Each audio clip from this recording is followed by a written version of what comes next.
Good day guys, today we are going to clone our repository and we'll be examining what are all the items are present in that repository. So there are two methods that you can perform, okay? And I have something called VS Code. It's an IDE, development interface basically. So VS Code is a free to download. You can just Google it and get the exe or the binary versions and do that. So that once you have installed it, we will need to install certain plugins. So for that, you can go to extensions, and in this extensions, just do GitHub. So if you type here, so I have already installed the GitHub Copilot chat and all these things. And here is already the GitHub extensions like that. So you have to install the GitHub extension. Once you install the GitHub extension, things will be pretty straightforward.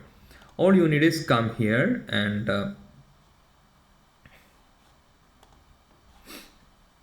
okay, all you need is, I'm just opening a new window.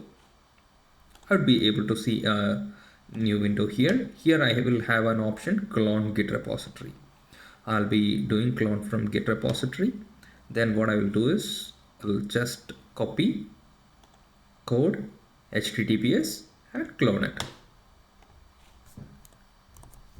Right? So I'm able to see my repository here. Also, here I need to select the folder. Where should I need to save it, right? So for that, I may come to desktop, users, my username, and here is desktop, DevOps practices. I'll say YouTube or practice, just practice, practice Git, and inside practice Git, I'll be cloning it. Okay.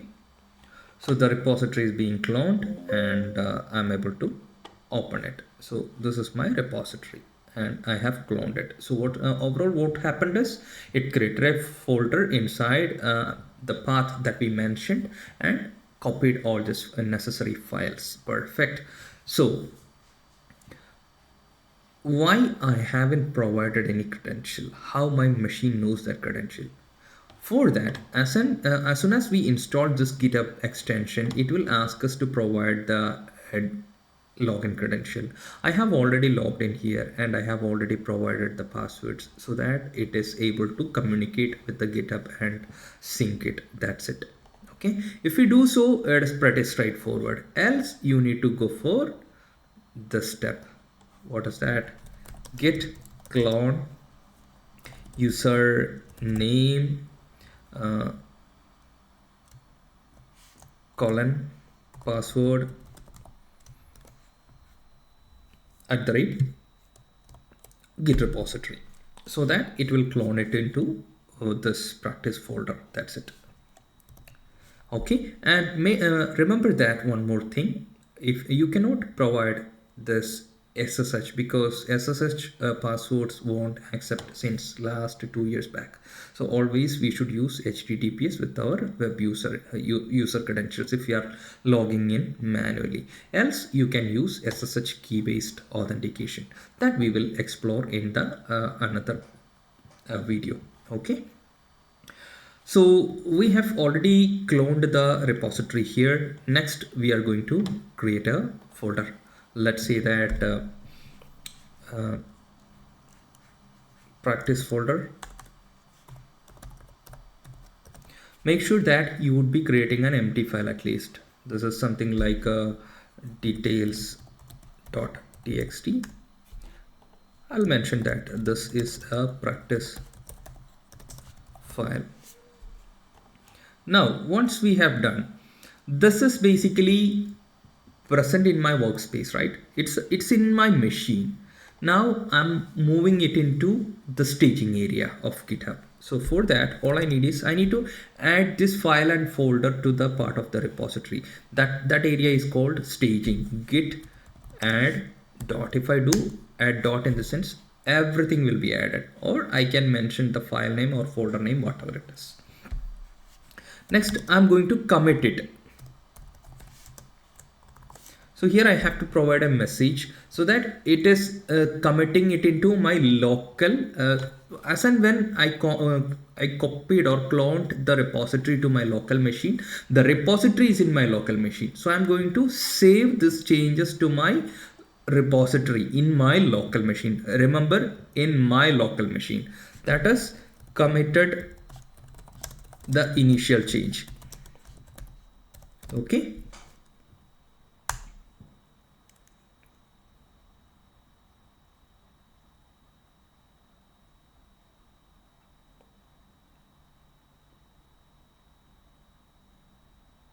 Okay. So I'm going to do practice. Okay. Git branch. If I look at it, I'm in main branch. So git commit minus m. I'm going to do test. So the file is already added. So what happened here? Why it wasn't saved? Okay, I was supposed to add minus m. I haven't added it. That's the reason this error came into the picture. So it is already saved into my local repository. Now I'm moving in it from my local repository to master repository. Let's look at it. So here is the practice. If I refresh it, nothing won't be here. That means I haven't committed it to my remote branch. It's available in my local branch, right? So for that, git push. If I do this git push, it is copying it to my remote. So this is my remote branch, and main branch to main branch copying is happened. So the file is now visible here. Okay. So now you have learned how to clone a repository. Now you have learned how to add a file into the repository. Now you have learned how to add this particular file into your local repository. You have learned how to commit it. I mean, from local repository to its staging area. Finally, you learned how to move it into the remote repository. So that's it for now, and we will explore more in the next video. Thank you.